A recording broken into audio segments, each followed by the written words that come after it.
Assalamualaikum warahmatullahi wabarakatuh. Waalaikumsalam warahmatullahi wabarakatuh.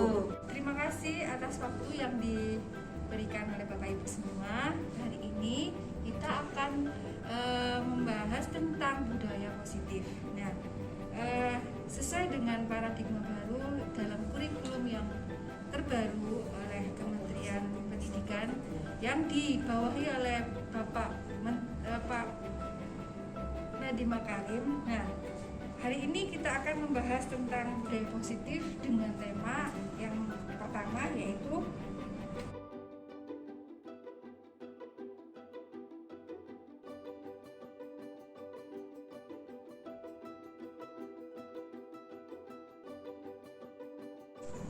tema yang akan saya sampaikan, yaitu yang pertama adalah konsep disiplin positif dan motivasi, dan yang kedua adalah segitiga restitusi. Apa itu konsep disiplin dan motivasi? Mari kita simak bersama. Nah, kita sudah tahu arti kata disiplin yang selama ini ada dalam benak kita. Mungkin Bapak Ibu ada yang tahu kira-kira apa itu disiplin? Menurut saya, disiplin itu kebiasaan yang baik yang kita lakukan dan tidak menyalahi tata aturan yang ditetapkan oleh suatu lembaga atau dalam tingkah laku di sekolah, seperti itu contoh. Terima kasih Ibu Yanti. Arti kata disiplin yang selama ini kita tahu yaitu sama seperti panjenengan sampaikan, namun pada pembahasan kali ini yang dimaksud disiplin itu adalah bagaimana seseorang itu yang dikatakan disiplin itu murni dari dirinya sendiri. Ada beberapa disiplin yang kita tahu yang dari konsep Bapak Ki Hajar Dewantara, yaitu di mana ada kemerdekaan, disitulah harus ada disiplin yang kuat. Sesungguhnya disiplin itu bersifat self-disiplin, yaitu kata diri yang mewajibkan kita dengan sekeras-kerasnya. Tapi itu sama saja, sebab jikalau kita tidak cakap melakukan self, maka wajiblah penguasa lain mendisiplinkan kita. Artinya disiplin itu memang sewajarnya awalnya dari orang lain yang mendisiplinkan kita, tapi sebenarnya disiplin itu lebih terkait pada diri kita sendiri. Jadi intinya disiplin itu bisa mengalir ketika kita sudah terbiasa dengan kata disiplin. Itu yang dimaksud oleh Bapak Ki Hajar Dewantara. Kita didisiplinkan orang lain, artinya kalau kita tidak dibiasakan harus ini tepat waktu. Nah, itu ada beberapa hal yang terkait dari luar. Nah, yang saya maksud di sini adalah disiplin ada 3 motivasi. Nah, disiplin itu dipengaruhi oleh motivasi. Ada 3 perilaku manusia, yaitu yang pertama untuk menghindari ketidaknyamanan atau hukuman, yang kedua yaitu untuk mendapatkan imbalan atau penghargaan dari orang lain, dan yang ketiga untuk menjadi orang yang mereka inginkan dan menghargai diri sendiri dengan nilai-nilai yang mereka percaya.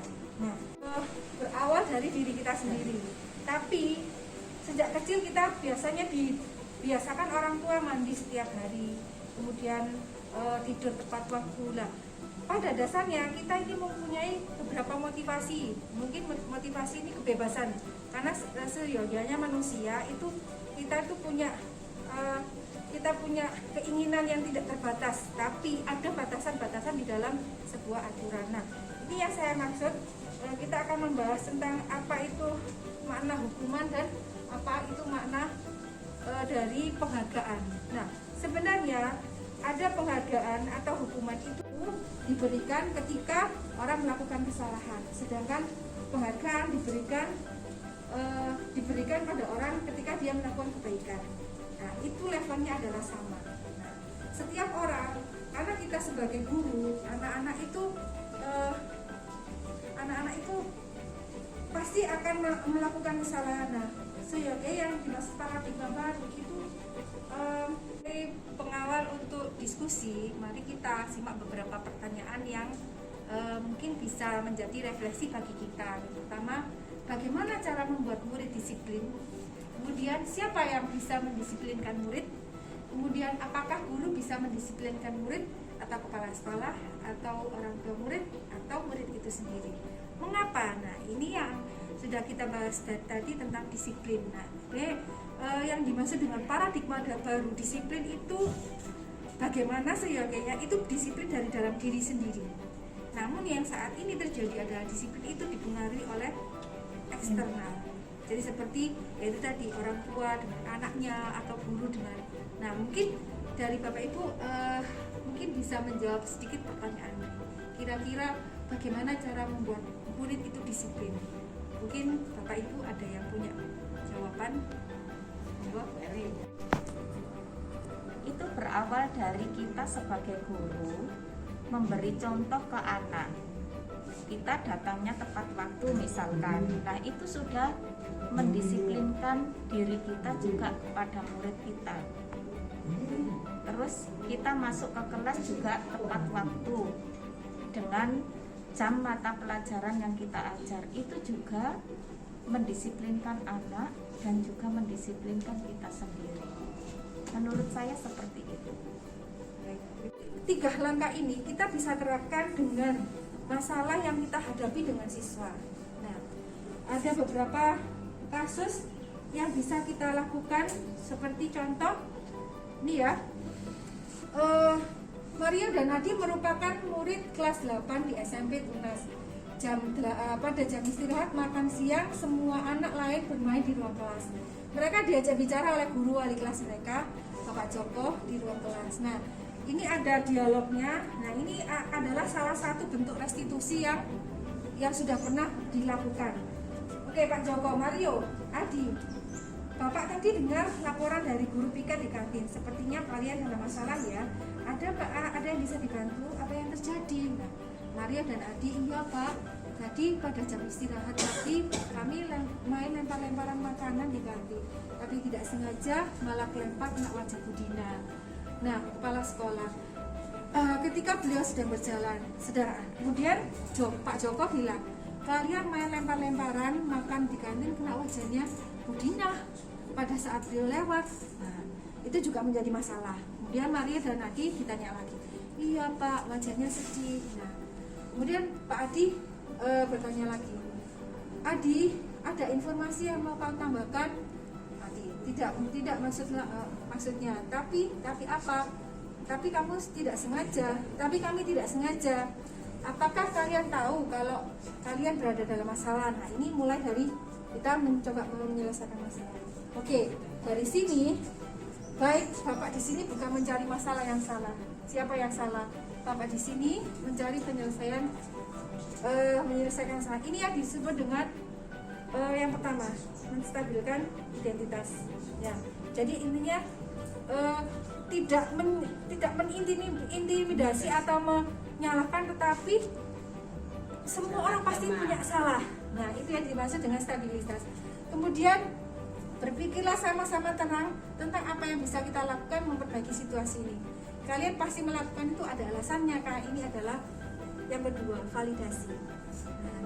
Nah, supaya mereka bisa merasa lega dan merasa tidak bersalah. Tapi sebenarnya mereka bersalah, tapi pada posisi manajer ini, nah kita bisa memposisikan, membuat restitusi seperti ini.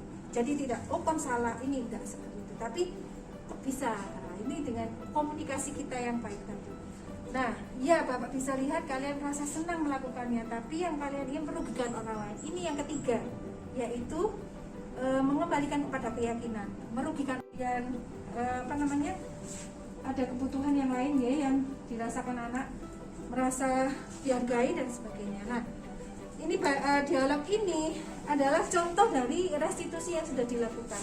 Intinya apapun yang terjadi, kita harus berada pada posisi manajer, bukan menjadi posisi yang penghukum, posisi merasa bersalah dan teman ataupun pemantau.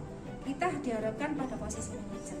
Nah, dari beberapa kasus yang di ini, kita nanti bisa diskusi ya Bapak Ibu terkait dengan masalah yang ada di kelas-kelas kita hadapi, karena kita adalah sebagai pendidik.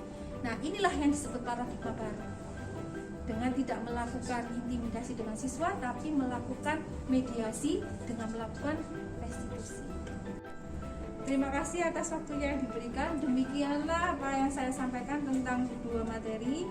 Semoga menjadi masukan dan pembelajaran bagi kita, karena kita adalah sebagai guru, penerus bangsa, terus bergerak